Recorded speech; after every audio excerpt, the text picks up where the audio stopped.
चलिए next university पे आएंगे। लास्ट डे हमने यूनिवर्सिटीज़ की थी। नंबर 1 वो HPU हिमाचल प्रदेश यूनिवर्सिटी। उसके बाद हमने डिस्कस की CSK।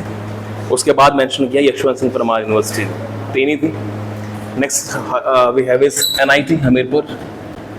NIT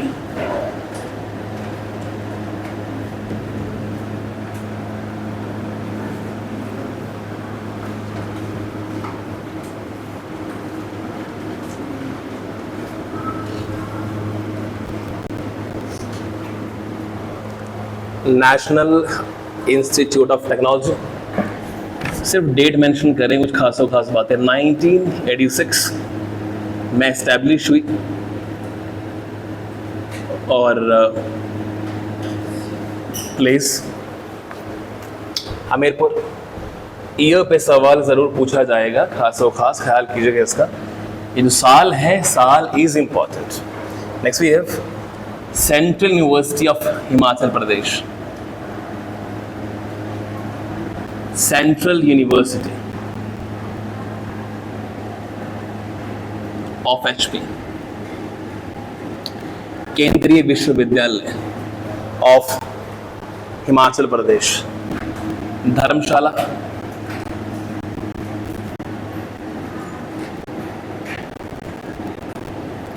which represent to Kangra।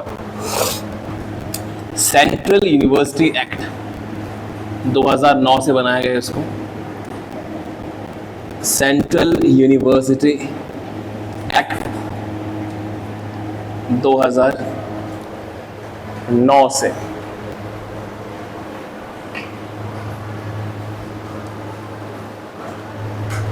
Central university 2009 से इसको बनाया गया।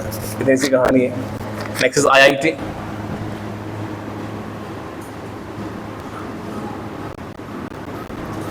which is in मंडी, आपको भी जानते हैं सभी। एंड कौन से वर्ष में एस्टैब्लिश हुआ? 2009 में। HPTU Himachal Pradesh technical university establish in 2010 which is in Hamirpur.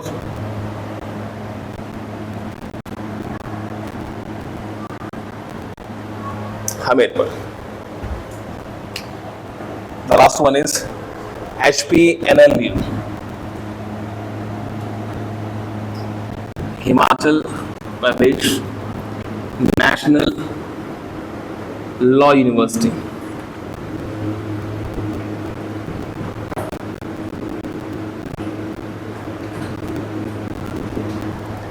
National law university Shimla.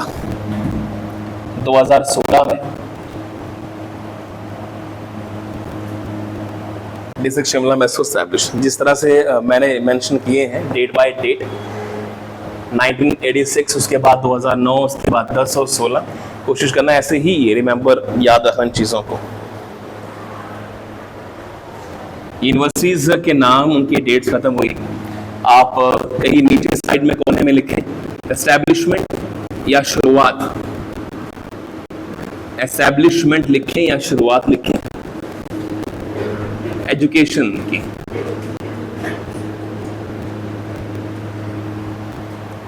Establishment of education, शुरुआत कब हुई हिमाचल प्रदेश में? इतना आप जानते हैं कि 1971 तक हिमाचल प्रदेश यूटी था। और जो यूटीज होती है वो आती है अंडर सेंट्रल गवर्नमेंट।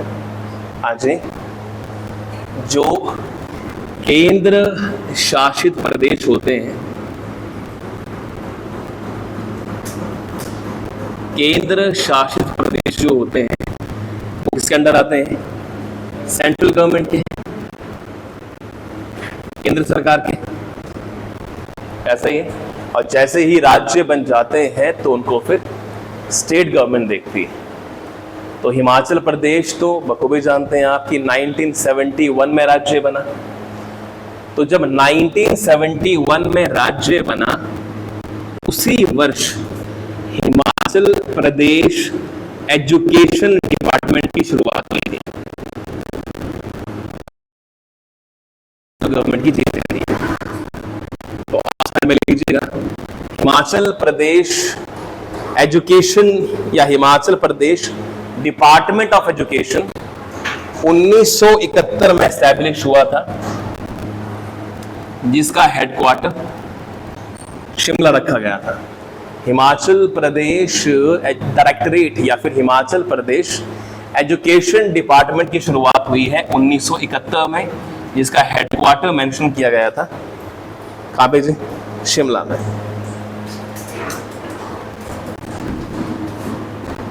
दूसरी कहानी एक होती है एनसीईआरटी। आज NCERT is national council for education research and training. National council for education research and training known as NCERT. तो एनसीईआरटी से पहले माने या एनसीईआरटी से पहले क्या गए, एनसीईआरटी के प्लेस पे हिमाचल प्रदेश में एससीईआरटी शुरू की गई थी। लीजिएगा Himachal Pradesh state HP SCERT, Himachal Pradesh SCERT state council of educational research and training, SCERT state council of educational research and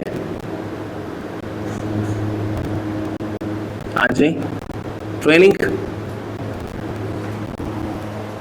It was established in 1984.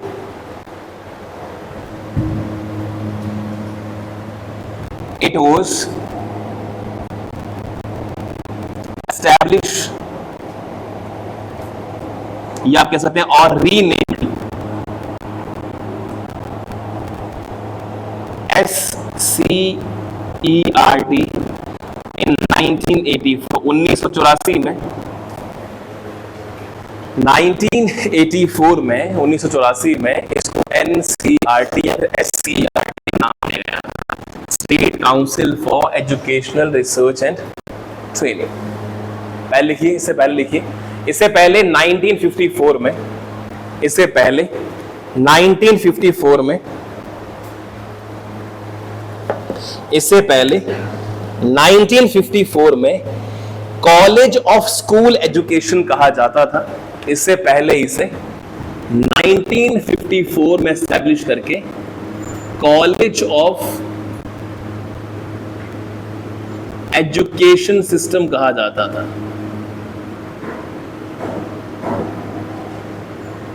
College of education system कहा जाता था 1954 में।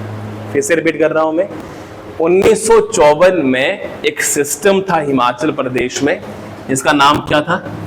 College of education system. ऐसा ही है। बाद में जब हिमाचल प्रदेश जो है बना, तो इसी कॉलेज ऑफ एजुकेशन सिस्टम का नाम बदल के SCERT रखा गया, which is state council of educational research and training. माने NCERT की कॉपी की गई।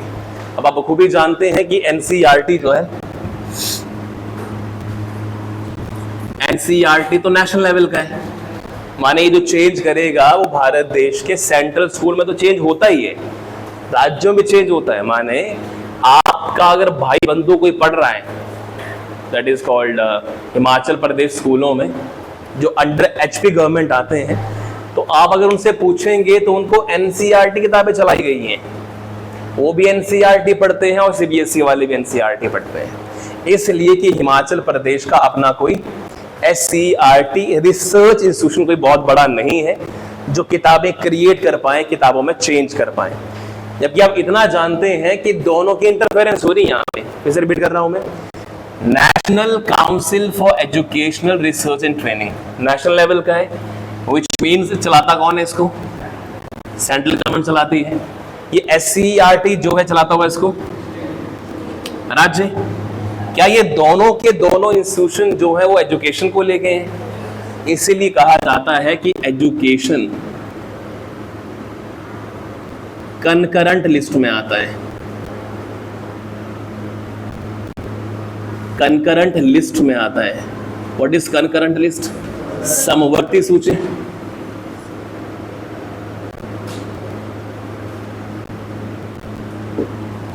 एजुकेशन सिस्टम कौन सी लिस्ट में आता है? कॉनकरेंट लिस्ट में आता है या फिर समवर्ती में। माने देश भारत के अंदर एजुकेशन पे कानून बनाने की पावर केंद्र और राज्य दोनों की है, इसलिए कहा जाता है इसको ऐसा ही है। पहले एजुकेशन आता था स्टेट के अंडर, अब कहाँ है? कॉनकरेंट। ऐसा ही है। माने एजुकेशन पे भारत सरकार और हिमाचल दोनों कानून बना सकते हैं, इसे कहते हैं कॉनकरेंट लिस्ट। स्टेट लिस्ट माने राज्य बना पाएगी, यूनियन माने सिर्फ केंद्र बना पाएगी, और समवर्ती माने दोनों बना पाएंगे। सवाल आप लोगों से, मिनरल्स कौन सी लिस्ट में आता है?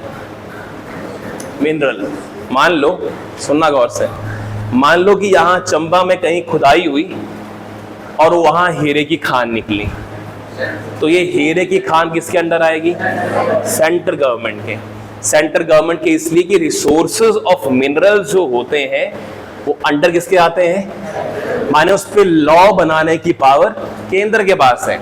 कितनी खोदनी है, कितनी निकाली जाएंगी, ट्रैक्टर्स कौन यूज होंगे, क्या नहीं होगा, उसमें सेंट्रल गवर्नमेंट की इंटरफेरेंस बिल्कुल भी नहीं होगी। ऐसा ही है। भारत देश में आर्म्ड फोर्सेस के अंदर आती हैं, बैंक, पोस्ट ऑफिस,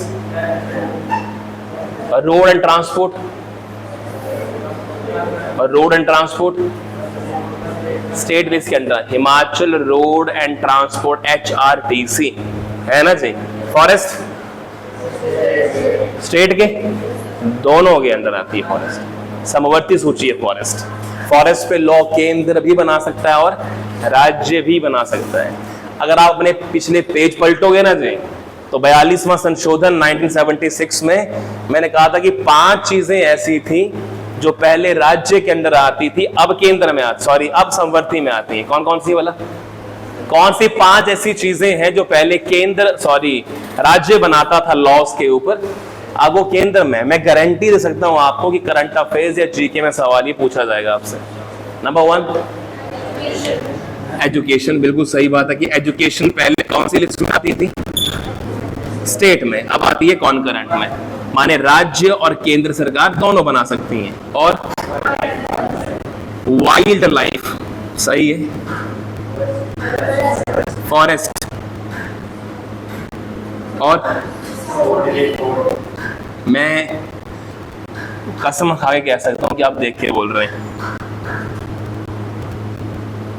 अब आप खाई कसम की नहीं देख के बोल रहे हैं। पता होता है ना, अपने चिमाली में मुहावरा होता है कि अपने पैरों का पता होता कहाँ चरने जाते हैं। I have information. 5वां कौन है? हाँ जी, वेट एंड मेजर। बहुत सही बात है। Education number 1, wildlife number 2, forest number 3, subordinate court number 4, weight और मेजर नंबर 5। मुझे बताएं व्हाट इज सबऑर्डिनेट कोर्ट। लड़कियां बताएं, गर्ल्स बताएंगे, Ragini. What do mean by subordinate courts? किससे छोटी? और वो पपी बताएं, व्हाट इज सबऑर्डिनेट कोर्ट?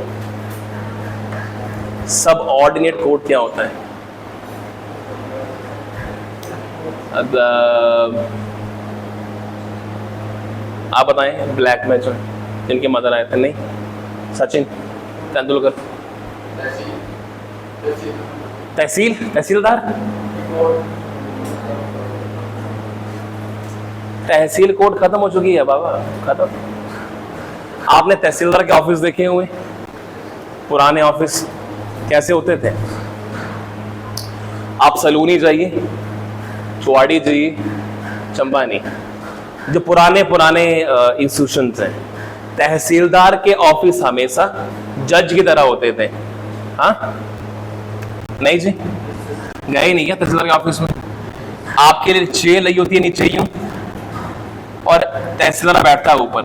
अरे अभी जो वीडियो वायरल हुई थी पीछे, जहां पे कुछ लोग गए थे सलूनी और एसडीएम ऑफिस के बाहर उन्होंने हल्ला मचाया, तो एसडीएम जो है सीट पे खड़ा हुआ था और लोग जो है हाय हाय नारे लगा रहे हैं। ये देखिए वीडियो, आप लोगों ने देखी वीडियो? तो वो जो एसडीएम का ऑफिस है, वैसे सेम ऑफिस सलूनी में तहसीलदार गए, सेम। रीजन ये है, अच्छा आपको ये नहीं लग रहा कि कोई हमसे ऊपर दिखाया जा रहा है, कि कोई ऊपर बैठा हम नीचे बैठे हुए हैं? ये स्टाइल जो होता है जुडिशरी का होता है, ऐसा ही है। तो जुडिशरी पहले जो तहसीलदार होते थे उनको मैजिस्ट्रेट ही कहते थे। आज भी तहसीलदार का ऑफिस जाओ, बाहर लिखा होता है मैजिस्ट्रेट। एसडीएम तो है ही मैजिस्ट्रेट ना, सब डिवीजन मैजिस्ट्रेट एसडीएम। तहसीलदार भी मैजिस्ट्रेट था, लेकिन अब इनकी पावर छीन ली गई है। अब पावर्स गई है लोक अदालत को, मोबाइल कोर्ट्स को, इन्हें कहा जाता है सबऑर्डिनेट कोर्ट। डिस्ट्रिक्ट कोर्ट और इनके छोटे वाली कोर्ट को कहा जाता है सबऑर्डिनेट कोर्ट्स। तो ये कोर्ट किसके अंडर आती है? केंद्र और राज्य दोनों के अंडर आती है, ऐसा ही है। और लास्ट क्या है? Weight and major.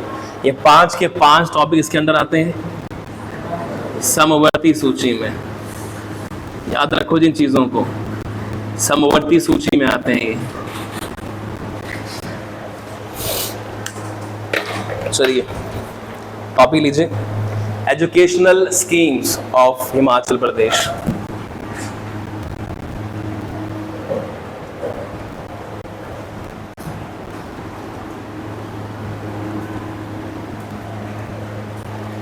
Educational policy,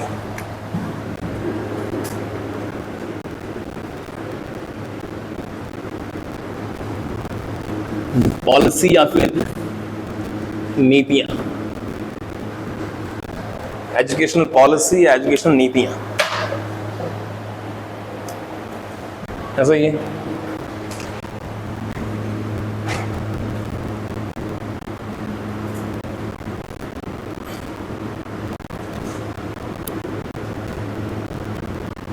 योजना आयोग 1000% की श्योरिटी के साथ हो सकता हूं मैं कि आपको इन पे सवाल पूछे जाते हैं फॉर्मेशन ऑफ बॉडीज के ऊपर। योजना आयोग जो है वो 15 मार्च 1950 को बना था। हाँ जी,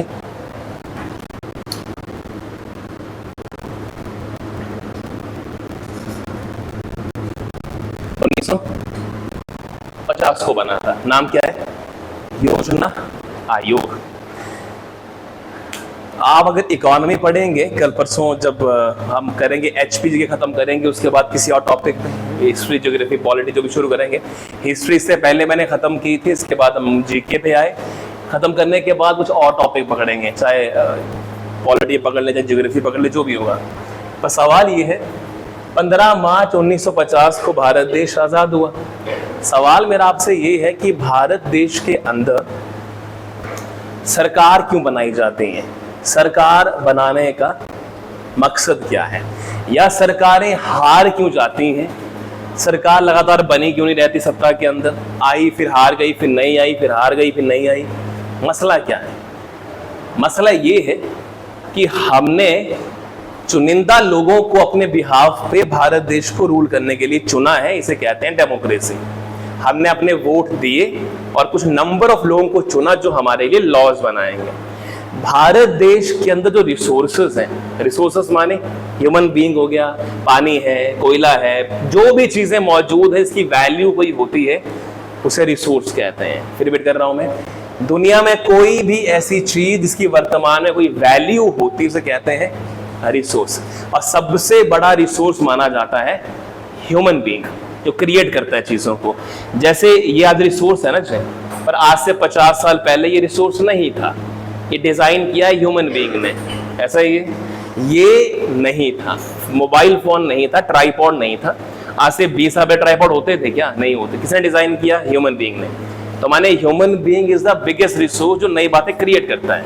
ऐसा ही है। अब सवाल ये कि भारत देश में योजनाएं बनाई जाती हैं, है कि नहीं जी? फलानी योजना, औरतों को लेके योजना, मर्दों को लेके योजना, बैंकों को लेके योजना एंड वैरायटी ऑफ योजनाएं, जिससे सरकार ये चाहती है कि हम बहुत अच्छा कुछ क्रिएट करके दें जनता को, पर वो फेल हो जाते हैं, ऐसा हो नहीं पाता है। 15 मार्च 1950 को, 50 से पहले 1947 में जिस समय देश आजाद हुआ था, उस समय पे वो कंफ्यूज कि क्या किया जाए, कैसी नीतियां बनाई जाएं, पॉलिसी कैसी बनाई जाए और क्या क्या किया जाए। तो भारत देश में मसले बड़े थे, अब तो नहीं है ना जी। अब एजुकेशन क्या भारत में मसला है, प्रॉब्लम है? नहीं है प्रॉब्लम। अब भारत में 70% लोग लिटरेट हैं। अब हम कुछ नई चीज क्रिएट करेंगे। अब यह भुखमरी है भारत देश में, बहुत कम हो गई है। इनइक्वालिटी बहुत ज्यादा है क्या? नहीं, बहुत कम हो गई है। अब एक आदमी जो है अपनी वाइफ को तवज्जो दे, रिस्पेक्ट देता है, काम करवाता है साथ में, अपनी वाइफ को ड्यूटी भेजता है, घर नहीं रखता है, वो है कहानी ऐसे, विच मीन सोसाइटी चेंज हो गई है। सोसाइटी चेंज उस समय नहीं थी, उसमें खाने के लाले पड़े थे, लिटरेसी नहीं थी, कुछ नहीं था। तो उस समय सरकार ने बहुत सारे लोग बुलाए कि व्हाट टू डू। तो 8 बंदे बुलाए गए मुंबई से, इसे कहते हैं बॉम्बे प्लान। 8 इंडस्ट्रीज बुलाए गए और उनसे पूछा गया व्हाट टू डू। तो उन्होंने आके कहा कि 10 साल का प्लान बनाओ, 10 years प्लान, माने 10 साल के लिए नीति चुनो। एक एग्रीकल्चर पे काम करना, किसी पे काम करना है।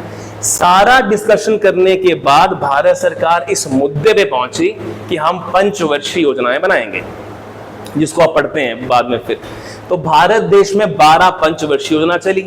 पहली पंचवर्षीय योजना एग्रीकल्चर को लेके थी, माने हमारी हालत इतनी खराब थी कि हमने पहले 5 साल 51 से 56 के बीच में किसको दिए?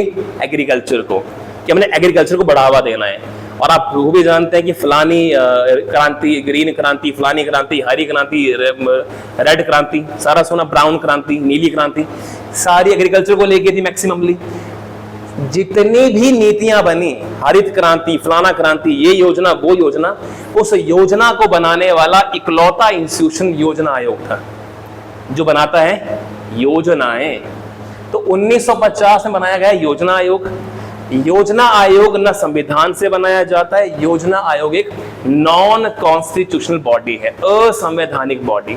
न संविधान में इसका जिक्र था और ना संविधान में अमेंड करके बनाया गया। इसको बनाया जाता है जस्ट बाय एग्जीक्यूटिव्स, माने प्रधानमंत्री अपने बिहाफ पे बना देता है। समझ रहे हैं जी? अभी हाल ही में इसका नाम नीति आयोग रखा गया है। तो नीति आयोग किसने बनाया? नरेंद्र मोदी ने ना, कोई संविधान में चेंज थोड़ी ना किया कुछ। नंबर 1 लाइन, भारत देश में योजना बनाने की इकलौती इंस्टीट्यूशन है। भारत में योजनाएं बनाने का, भारत में योजनाएं बनाने का एक ही इंस्टीट्यूशन है, नाम क्या है इसका? योजना आयोग। भारत में योजनाएं बनाने का एकमात्र इंस्टीट्यूशन है, इसका नाम क्या है? योजना आयोग। ऐसा ही जी, ठीक। चलें आगे। माने अभी इस पे चर्चा करूंगा नहीं ज्यादा, मैं हिमाचल जी की है तो मोटी मोटी बात करूंगा। चलें आगे। 1 जनवरी 2015 से मोदी साहब ने इसका नाम कर दिया नीति आयोग। 1 जनवरी 2015 से इसका नाम बदल के नीति आयोग किया गया। 1 जनवरी 2015 से इसका नाम बदल के नीति। नरेंद्र मोदी कब आए थे? 14 में। 2014 के एंडिंग में इलेक्शंस हुए थे और 15 में उन्होंने नाम चेंज कर दिया। ऐसा ही है। हाँ जी, नीति नीति नीति, NITI, नीति।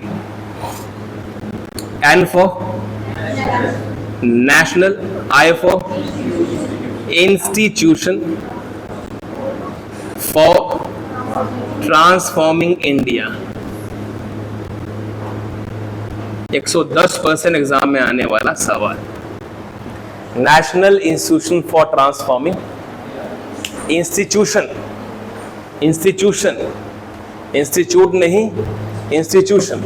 National institution for transforming India is the full form of NITI. अब सवाल जो,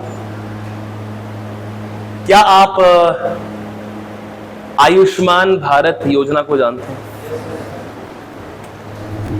आप आयुष्मान भारत योजना को जानते हैं? क्या है जी? 10 करोड़ फैमिली को 5-5 लाख रुपए का बीमा दिया जाएगा इलाज के लिए। ऐसा ही है, भारत देश की 10 करोड़ फैमिली को 5-5 लाख रुपए का मुफ्त इलाज।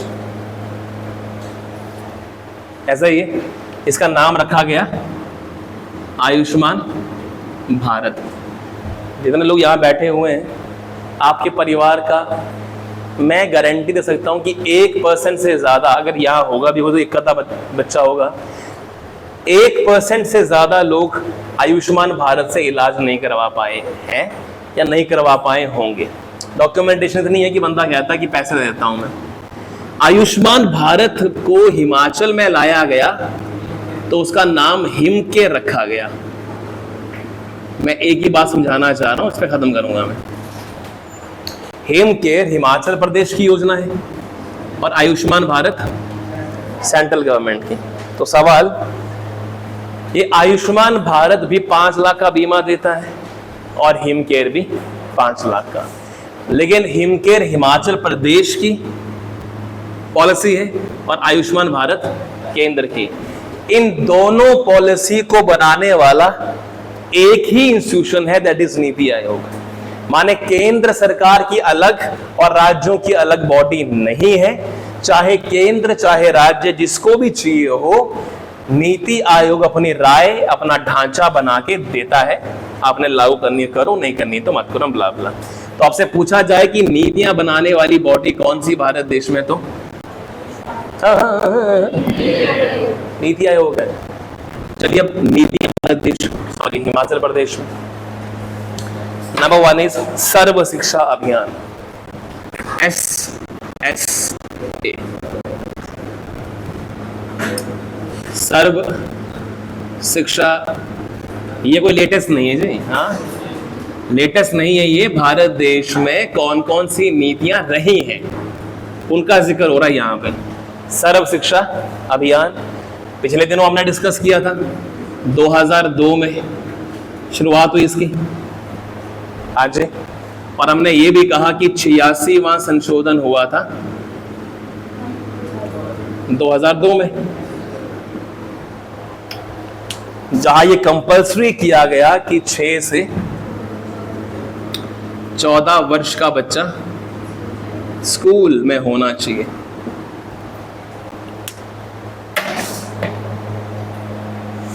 छह से 14 वर्ष का बच्चा कहाँ होना चाहिए? स्कूल में। कौन सा संशोधन है? मैं लिख के दे सकता हूं आपको कि अगर 15 सवाल पूछे जाएंगे फ्रॉम अमेंडमेंट, संशोधनों से, तो उन टॉप 15 में से 86वां संशोधन सबसे इंपॉर्टेंट है। ऐसा क्यों बोला? ऐसा क्यों कि ये बहुत इंपॉर्टेंट है? इसलिए कि 86वां संशोधन 2002 से ये 11वीं मौलिक या 11वां मौलिक कर्तव्य बनाया गया था। संविधान में मौलिक कर्तव्य दिए हैं और संविधान में दिया हुआ 11वां जो मौलिक कर्तव्य है वो 6 से 14 साल के बच्चे के लिए कंपल्सरी एजुकेशन देना, बच्चे के द्वारा, सॉरी पेरेंट्स के द्वारा। ये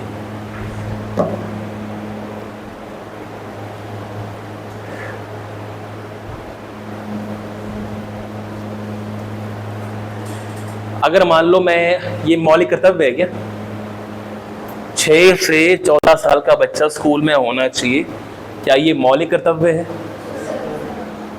देखिए, मेरी बात का बुरा मत मानना, लेकिन एक पेन लेके मत आओ, घुटन हो रही है मेरे को।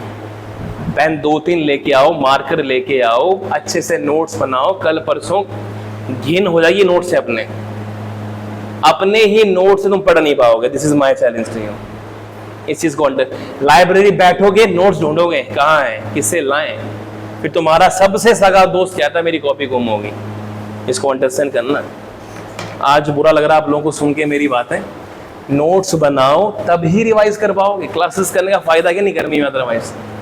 कॉपी लगाओ बड़ी सी और बहुत क्लासिकल तरीके से लिखो। जॉब, इसी जॉब से आपने शादी करनी है अपनी, बच्चे पढ़ाने हैं, क्या क्या नहीं करना है बाबा।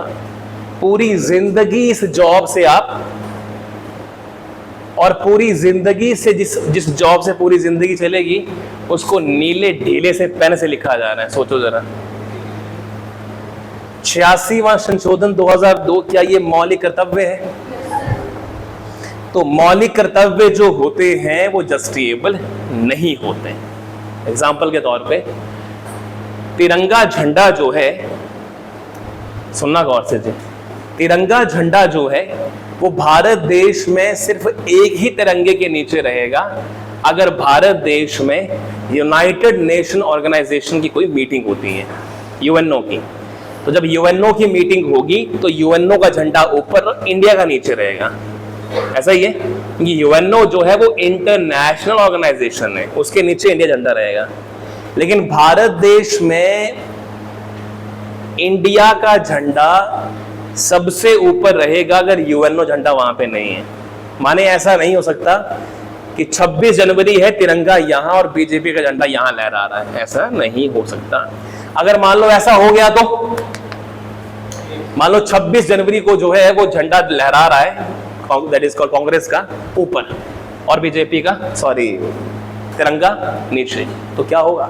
केस होगा। क्या केस होगा? केस होगा।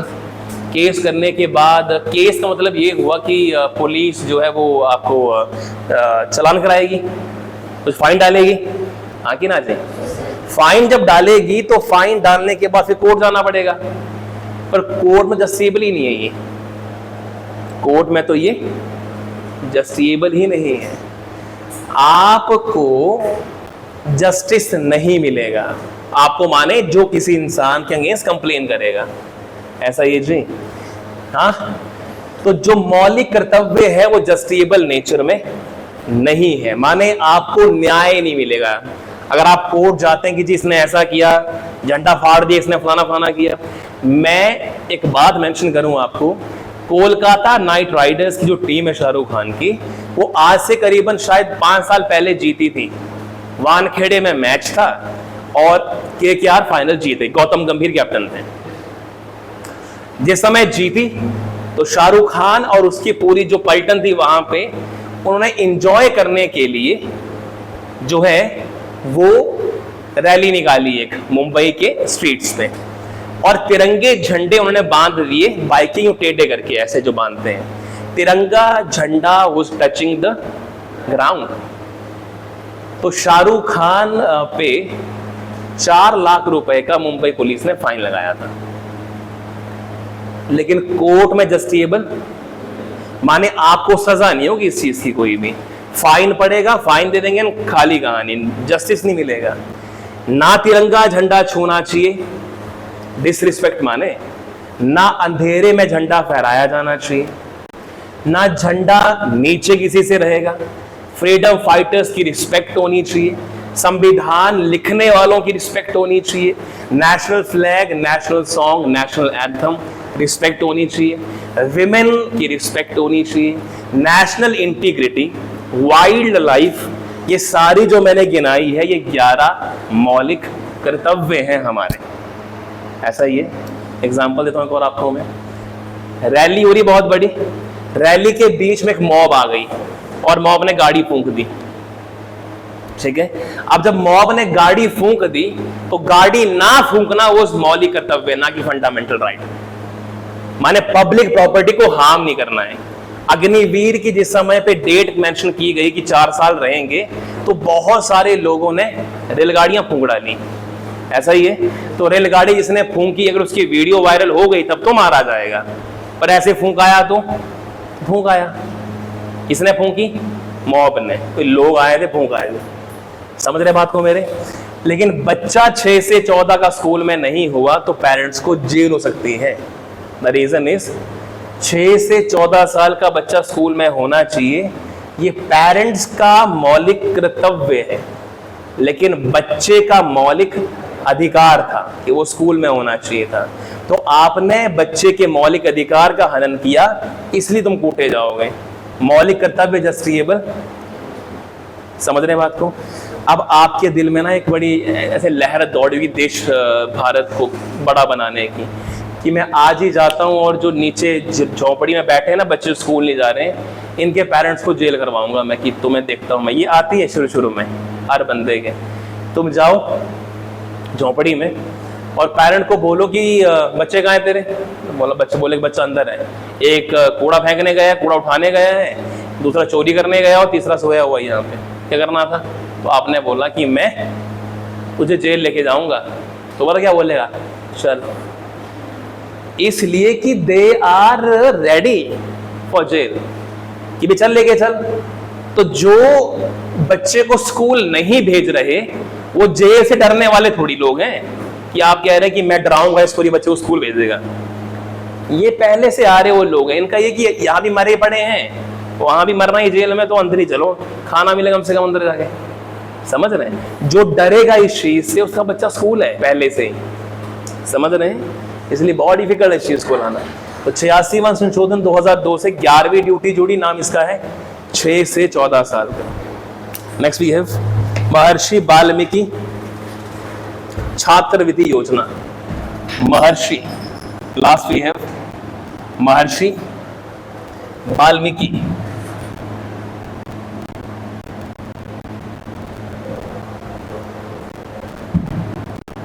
आपने बोलने की वीडियो, 2 वीडियो बड़ी वायरल होती हैं। एक पत्नी को लेके कि ये हमारी पत्नी है और हमें जेल कर दो, नहीं देखी आपने? कह रहा कि ये हमारी पत्नी है और हमें जेल भेज दो। फिर एक इंसान है जो मेंशन करता है कि हमें बाबू जेल ले जाओ। हमें क्यों जाना है जेल? हम दारू बहुत पीते हैं, हमारी वाइफ तंग हो गई हमसे, फलाना फलाना। तो कह रहा कि वहाँ छूट जाती है जाके। हाँ, वहाँ बाबू लोग होते हैं, पिटाई होती है, माने खुद ही मार खाना चाह रहा है कि मुझे लेके जाओ, कूटो पीटो, ताकि मेरी शराब थोड़ी सी बंद हो जाए। तो जो ये सोशो हवास में है उनको तुम ये डराओगे कि चल जेल जाना है? तो जेल जाके आया परसों। महर्षि वाल्मीकि छात्रवृत्ति योजना लीजिएगा, हिमाचल प्रदेश में 2008 में शुरू हुई और हर स्टूडेंट को, हर गर्ल स्टूडेंट को 9,000 रुपए की स्कॉलरशिप दी गई थी। हर गर्ल स्टूडेंट को, हर गर्ल स्टूडेंट को 9,000 रुपए की छात्रवृत्ति या स्कॉलरशिप दी गई थी प्रोफेशनल कोर्सेज के लिए।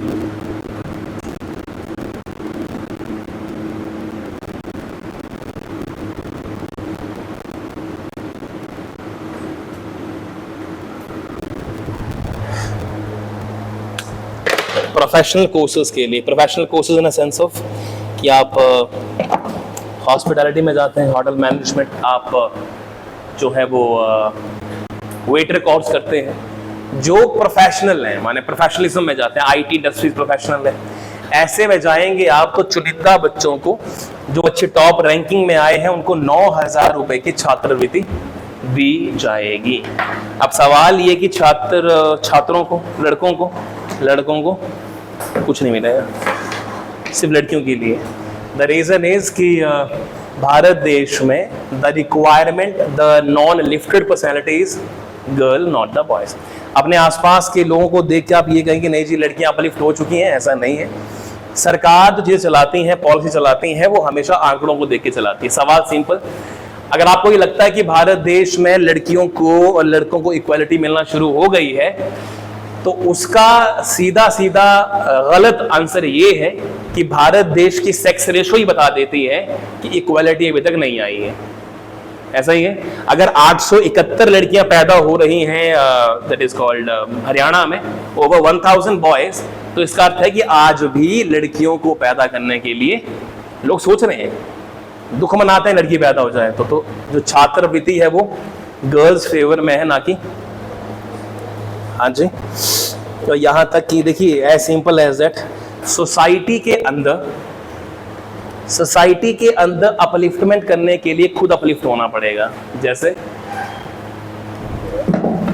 कई बार मीम्स बनते हैं कि भाई एक लड़के का स्ट्रगल ज़्यादा होता है लाइफ में और लड़की का क्या होता है जी, कम होता है। जैसे मान लीजिए कि एक लड़के को ज़्यादा